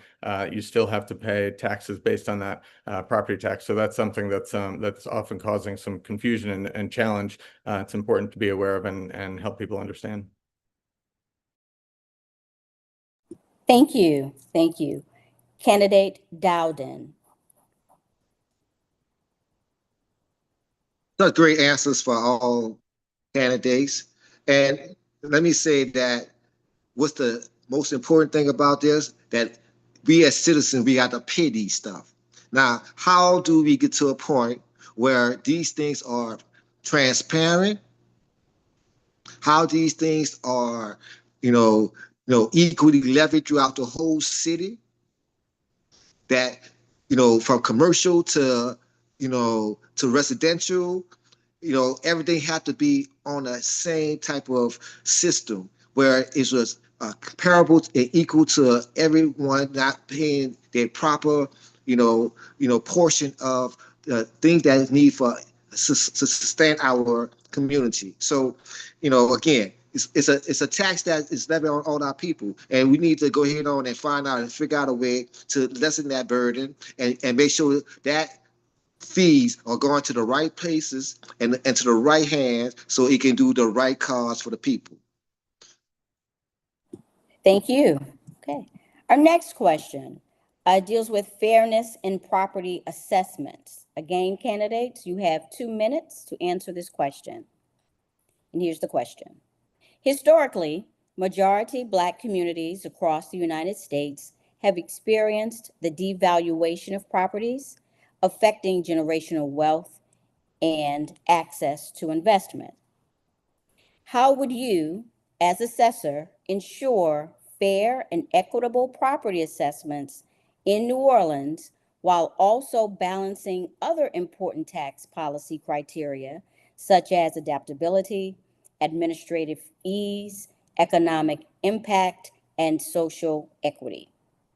Candidate Peeler. Great. Thank you for that question. I think it's super important. The history of the property tax is important to be aware of, as well as how it's currently applied, and the transparency and understanding, I think, is a really important part of however fair we think it is. If we've not made it clear and people can understand it, then it's hard for people to believe that it's fair and transparent, or fair and equitable.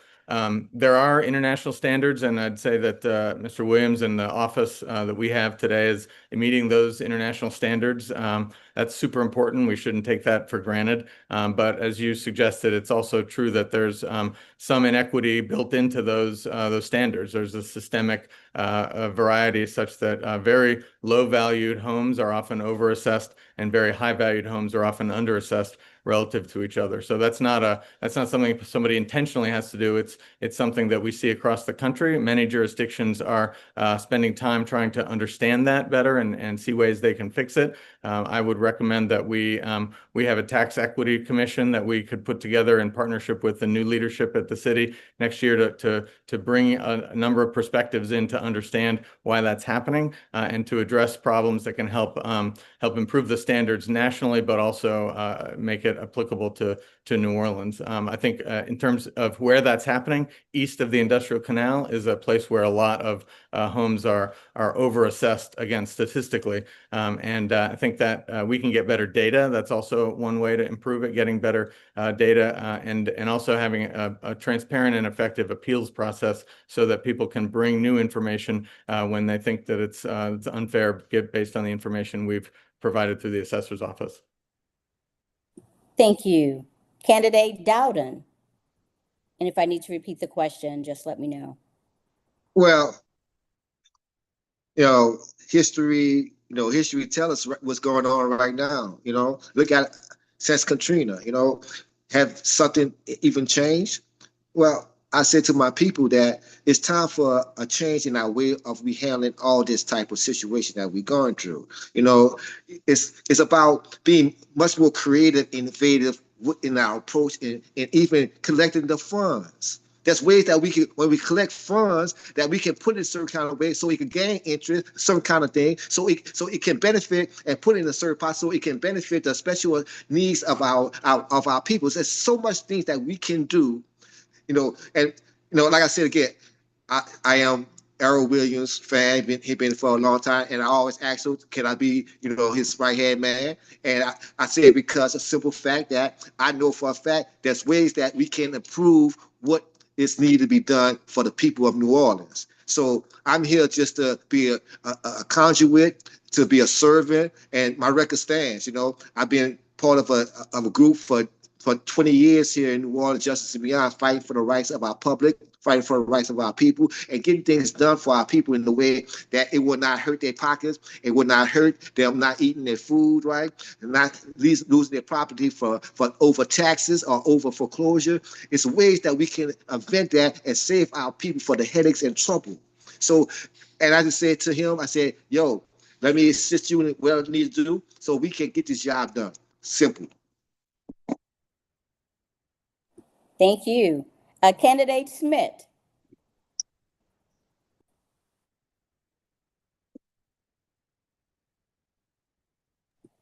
Candidate Schmidt, I think you're still on mute. Oh, you're on mute now. Thank you. Yes, ma'am. Yo soy amigos y amigas. I am your friend. I have developed a plan to provide free qualified assistance to anybody who wants to file an appeal. The problem that I have gone with people who I have seen when I went and prepared professional appeals because of my 30 years of experience in appraising, and they don't know what to put together. I will have free people that can assist them so they make a package that will get them the best deal possible. Also, I believe that assessments should be fair and merciful. And I want to set up a program where we can slow down the foreclosure process, where the city takes the property from the people and sometimes steals it because they take it for a few $1,000s of taxes when people have hundreds of $1,000s of equity. It's not right. It's not fair. And I promise to do everything in order to help the people. And I have a complete plan, but I'm not going to divulge it all tonight. I taught in 5 states. I taught appraising and was certified nationally to teach. I worked for the federal courts. I was an expert as an appraiser in federal court in five parishes and state courts in Louisiana. And I taught in Europe for a year. Taught in college. I have done many things in my lifetime, and I feel that I can work with them. And I'm very impressed with these different people that they speak tonight, particularly Mr. Dowd, who really has impressed me. Every one of us is elected. I think that he is very, very well qualified. And I think all the people here Thank you. Couldn't hear neither. Mr. Dowden, place yourself on mute for us. And Candidate Williams? When I became assessor for the city of New Orleans, I promised one thing. That would be fair and equitable assessment practices that are transparent and delivered in a courteous and professional manner. When you look at my record, you will see that's what I have done. Now, keep in mind, we use linear regression analysis to try and determine what the values are in each respective neighborhood. So that tool is the tool used by most assessors around the country. Now, we do have this problem. The problem is quality of data, and that's one of the things that we try our best to try and keep track of. Some of that is, controlled by what we get out of the city's safety and permission departments, but we work, I guess, feverishly trying to make sure we make those things happen. I have 21 people who have state designations, 5 of them have national designations, and I have 6 appraisers who have 25 to 30 years of experience as independent fee appraisers. One thing that I do that's different from everybody else, all the other assessors, I encourage people to file an appeal, and we put the appeal process online so you don't have to come down to City Hall and get any long lines or anything. Like, did you file the data? Somebody will get back to you and make sure that we either agree with you, or if we disagree, then there's 3 levels of appeal: Board of Reviews, Louisiana Tax Commission, and courts. Any one of those can override whatever the decision is made by the assessor's office. Thank you. All right. Next question. How does the assessed value of property influence economic development, both through public capital investment and private real estate development? Please provide, if any, specific examples of how assessments drive growth or disinvestment. And we'll begin with Candidate Schmidt.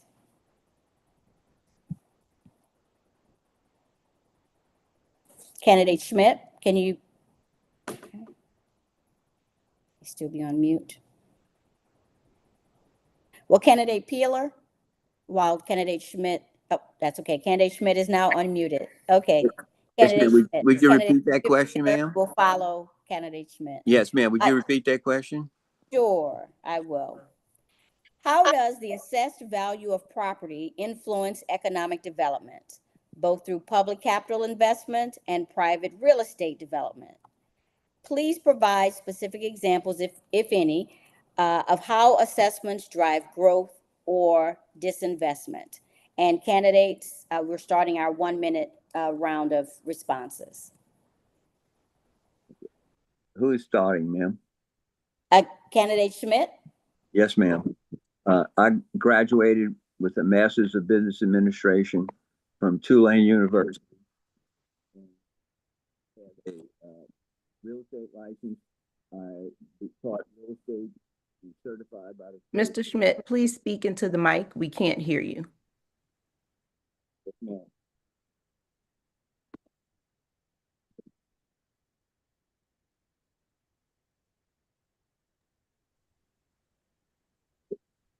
Unmute. Go ahead. You can Go go ahead. ahead. We can hear you.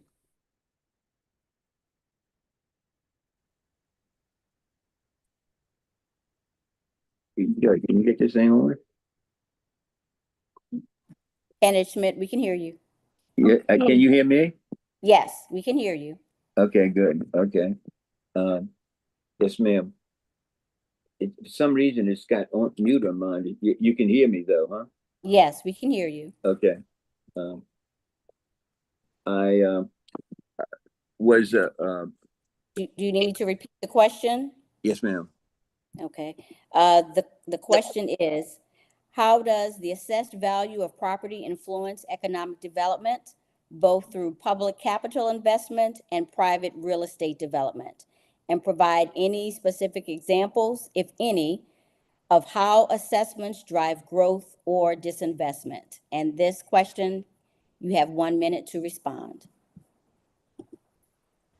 If assessments are valued accurately, then it's fair to all of the people. And you have the opportunity for a small business person to be able to go and compete with a larger enterprise. However, if you get something where it is harder on a small businessman, you have a prejudiced person and where he raises his rate. And for the big business, they go more lightly on him. Then it ends up creating a problem for the small businessman, pushing him out of business and creating a monopoly for the larger business. This has been a problem for all over the United States, and it's something that comes in periodically throughout the economy. We've seen this happen in New Orleans when there. It's now time. Thank you, Candidate Peeler. Candidate Dowden.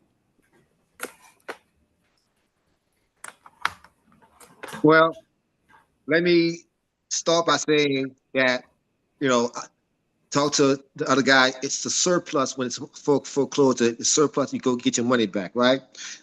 But what I would do is, again, instead of have 6 or 7, but it's important that we do not use the old method of analyzing properties in our community, meaning that it's to go off a price of a house being sold comparable to the next house and get them the same thing without going through no investigation on their property. It's inadequate.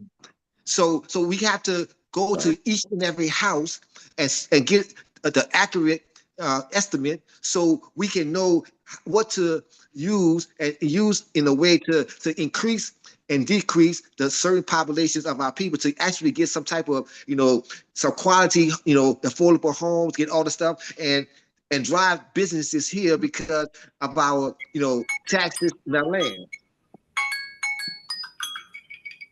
Thank you. Candidate Williams, you have 1 minute to respond. Okay, let me make sure I'm okay. Basically, tax incentives are the result of giving tax breaks. That's what I've learned from my years in office. and that is I'll use Folgers Coffee as a good example. When Johnny Jackson and I met with Bob White, who was the director at that time of Folgers Coffee, we made an arrangement through Commerce and Industry that if they brought another plant here, and that's the plant, the specialty coffee plant on the Industrial Canal, that they would get a tax break in order to have an incentive. Now, they also, a lot of the tax credit housing, low-income tax credit housing were incentives from HUD, where HUD provided, tax credits for those people as incentives to build. Now, the disincentive side is where the taxes are too high and nobody's willing to give a break to be able to come to your city and provide new business opportunities for those. That's what I've learned over the time. That's the issue. Thank you, candidates, for your responses. Before I Ms. turn it Smith, over to Ms. Smith, I'm sorry, I think you Mr. skipped Peeler. me. oh, Mr. Peeler, For a second, so I I know it was apologize. confusing to start with, but I think two things are important. One you mentioned is driving growth. Clearly, we need to do that, and the property tax is one of the few local sources of funding where we can have really local priorities that we identify. But we also need to pay for public services, of course, and we do that largely through collecting property taxes. But a lot of the developments that we could incentivize can directly provide public benefits that are more efficient to achieve by making it a local tax incentive. So there are a number of local agencies that can award those incentives for different priorities. I think there's been a report from the IG to say that we need to be clear about what those priorities are, and there's been a request from the City Council for the Assessor's Office in particular to collect that data and report on an annual basis. I think that's something that's hugely important. The assessor is well placed to do that, and that's something that I will absolutely do as your assessor. Thank you, candidate Peeler. And before I turn it over to my co-moderator, just an announcement for viewers that the live poll is now open. It will close at the end of this forum. However, now you can rate each candidate's performance using the link that is placed in the chat. So again, the live poll is now open. The poll results will be shared at the end of the forum and posted on Voters East of the Industrial Canal social media platforms. Thank you. All right, and so candidates, at this time, we want to kind of switch lanes and discuss a new topic. And so we're going to talk about blighted and tax-exempt properties, specifically in District E. New Orleans East has a high concentration of blighted properties, vacant land, and revenue-generating developments owned by nonprofit entities that do not pay property taxes, yet still utilize city services. Do you have a plan to address this imbalance, especially for nonprofit-owned properties that are either generating revenue or contributing to neighborhood decline? And so you have 1 minute to respond, and we will start with candidate Peeler. Great. Thank you. Yes, I think it's an important topic across the whole city, certainly, blighted property. How can we incentivize those properties to be developed? But in the meantime, how can we make sure that we're collecting taxes to fund the public services that we need collectively and that don't drag down the neighborhoods that are around those properties? I know that there's some judicial rulings that limit what we can do right now, but it seems that nonprofit-owned, especially large nonprofits who own vacant property that's remained vacant for years, those are not serving the kind of mission. Those are not serving the public benefits that I mentioned before. We make some tax investments by waiving taxes for folks who are going to deliver a benefit. Where properties are not delivering that benefit, we should figure out ways to fix that. In the meantime, I think the assessor's in a good place to report on that and to daylight those issues in a way that can help the people who could decide to make changes actually go ahead and make those changes, and we know what the impact is. I think for existing businesses too, there's some commercial properties that maybe remain blighted, and we can address that in other ways. I'll come back. Thank you. Thank you. Candidate Williams, your response. You're on mute. Okay, I'm sorry. Okay. Basically, the problem we have is it requires a constitutional change. This year in the legislature, Richard Nelson, who's head of Secretary of Revenue Taxation, got Amanda Landry and introduced a bill that would make all commercial property used by nonprofit organizations taxable. it didn't get out of committee. It's going to require a harsh commitment because everybody must lobby to be able to go to Baton Rouge and get the law changed so that you can put those properties back on the rolls. And the other states, as I've learned over time, that those states, if the property is not producing income, okay, or the purpose for what the organization was exempted for, then they tax those properties. In our state, we don't do that. And that's an unfortunate side because, like you say, they do require the city services to be able to be utilized to manage those properties because it creates blight in the neighborhood and you can't fight it unless you get code enforcement to go out there and cite them. And then when they cite them, okay, it takes a while to get that process done. Thank you. Candidate Dowden, your response? Well, I like to reiterate same thing with the assessor said just a while ago. You know, it's difficult to make someone, you know, make a company pay when they are exempt, but there's other ways that we can go about the situation, and that's why it's important to get with all our components of our city to make sure that they are paying something in some kind of way. You know, there's taxes on the employees, there's taxes on certain equipments, there's taxes on certain things. There's so many stuff that we can actually talk to other components of our community, of our business, of our city that can help us put some taxation on and put some pressure on to make them pay their fair share and even clean up their neighborhoods. So it's up to us. We just got to get together, everybody get together and have a great team and win a championship for the people. That's it. Simple. You know, it's simple, easy. You know, say let's not make this rocket science, people. Okay. Thank you. And Mr. Schmidt, your response? Yes, ma'am. Just 1 second. Oh, shoot. We can hear you and we can see you. So I think. Oh, you can hear me? Yes, we can. Now we. Mute now. It's unmuted? Yeah. No, press it again. Okay, there you go. We can hear you. All right. Thank you. I had Mr. Williams on mine. Thank you.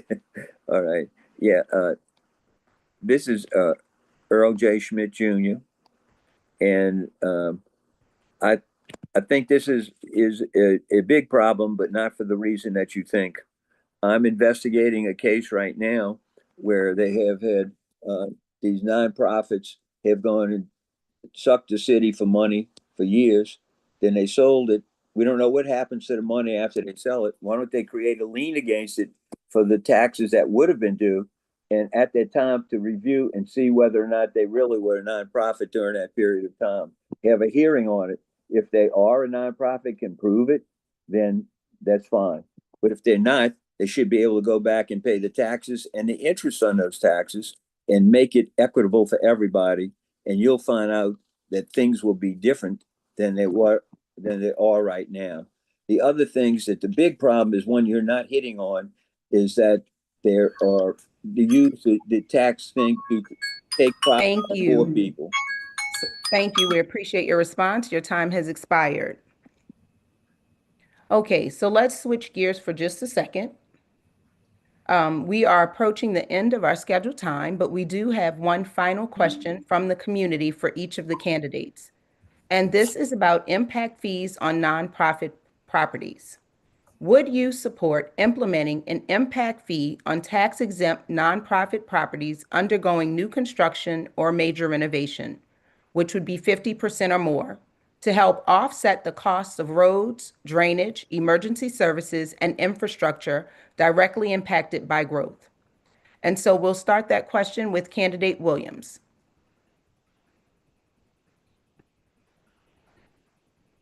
It's my understanding that anytime a developer develops anything, nonprofit or whatever, they must put in the streets and the drainage systems.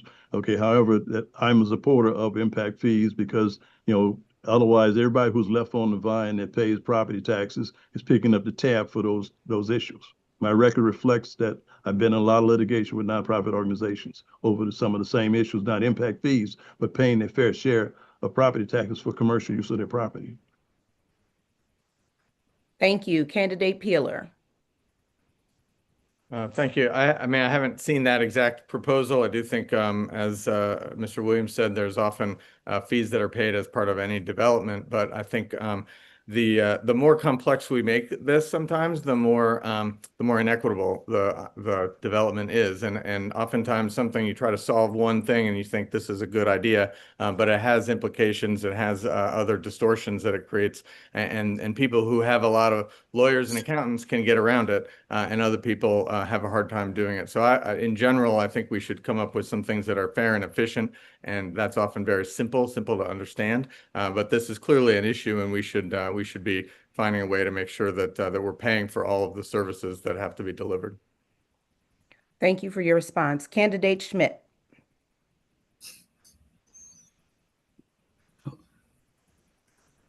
You're on mute.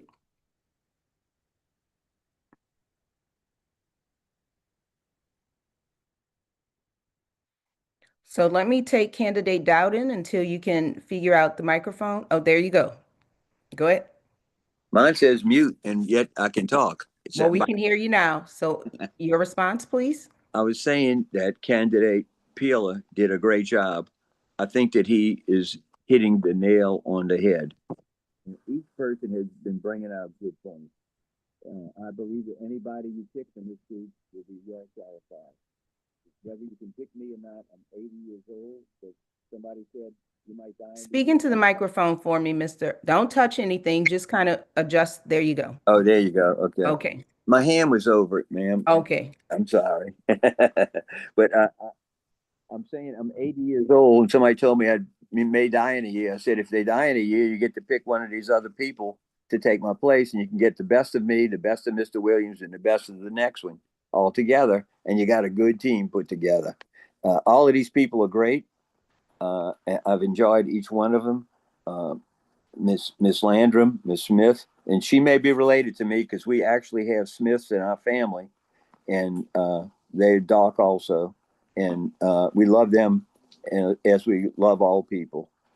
You'll find out people from Algiers are the fairest and most nice people in the whole world. My wife just shoved the card in my face that I have 30 seconds left. So I also wanted to tell you that I adopted a new child when I was 80 years old, and my wife was 78, and the child's now 11 months old. Well, congratulations to you and your family. Thank you, Mr. Schmidt. And Mr. Dowden, your response. Yes, it has been very informal. Again, this got to be done by the city council. You know, it's got to be passed by ordinance. It's got to be passed by that. To any compact fees, anything that relates to it, got to be passed by the ordinance. That's why we got to work together with every component of our community. Nonprofits, they charge for fees for certain things that they do already. So why is it not us not charging them for certain things that they need to get done? See, we got to find the ways to be much more creative and get things done to make sure everybody is paying their fair share. It's a fair share approach that we need to have. Transparency and fair share. And anything else, like I said again, let's be creative. Let's be creative. He said something about the blighted property. I say again, give me a year and a half. I'll make sure all the blighted property is extinct, it's gone. We have a plan, and the impact fees can help the blighted properties. And we impact the fees for a lot of these nonprofits and do like a 3-mile radius of those, we can impact all. Thank you. Thank you, and that is your time. And candidates, I want to thank you all for your time this evening. I'm going to turn this back over to the chairperson. Okay, I want to thank all of the candidates tonight, and especially our moderators, Dr. Sion Smith and Honorable Kiva Landrum, and definitely our viewers who are watching the forums and who have been with us for the whole week. So now I want to introduce Shawan Bernard for announcements on the poll results and on key dates for the upcoming elections. Thank you, Shawan. Dawn, as a reminder to our viewers and the candidates, Election Day is October the 11th, in-person voting. You can also vote early by casting your vote September 27th through October 4th. Next slide, please. The third way to cast your vote in the election is through absentee ballot. So you can request your ballot up until October 7th and return it to the Register of Voters office by October 10th. If you have not registered to vote, paper registration and in-person registration will be held until September the 10th, and you can go vote by September the 20th if you have not voted, if you have not registered to vote yet. There are a few ways that you could also request your absentee ballot that you qualify for in Louisiana. We really don't need a reason to request an absentee ballot. Just say you're not going to be in or not be in, and you can get an absentee ballot. Next slide, please. If you're a senior citizen, 65 years or older, if you are a member of the military, if you are incarcerated and have not been convicted of a felony, if you have jury duty, hospital stay, if you're a student who will not be in town for election day, you can also request an absentee ballot. So any emergency situation, residents are able to request an absentee ballot. So make sure, viewers, that you either vote in person on October 10th, you participate in early voting, or if you will not be here, you request your absentee ballot and get that ballot back to the Register of Voters by October the 10th. And again, we thank, next slide. Absentee ballots and registration, you can get those either at Go Vote with the Secretary of State, or you can visit the City Hall at the Register of Voters office. And that information is provided to you on the screen. And now are we doing the poll results? Yes, I'm coming now. Okay, so we're gonna, as a reminder to the candidates and our viewers online with YouTube, these are not scientific pollings. These are responses from the viewers who decided to respond. What happens is the questions are at the top, and this question in particular says, which candidate made the strongest case for managing the Orleans Parish Assessor's Office? It's a pie chart, and at the bottom, the sections are divided according to candidates. We also polled the viewers and asked them to rate you, allowed them to rate you from 0 to 5. And you can go back, candidates, and look at those polling results and see how the viewers scored you. And they rated your overall performance also. And those charts are available, and we'll make those available to the public on our website. And I think that concludes the polling. Again, candidates, we thank you for sharing